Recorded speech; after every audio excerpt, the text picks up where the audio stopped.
एगो अदनीय कारण जनता के भुलाइए गइलो ना। एगो अदनीय कारण जनता के भुलाइए गइलो ना।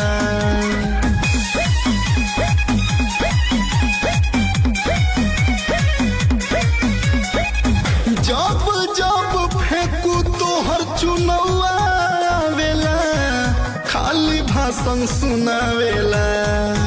अरे चुनाव के नशा में तनिको लोगवो न चिन्हाला, तनिको लोगवो न चिन्हाला। जाए फेंको देशवा सब डुबाइए दिहलना, हो डुबाइए दिहलना। एगो अदनीय कारण, एगो अदनीय कारण जनता के भुलाइए गइलो ना।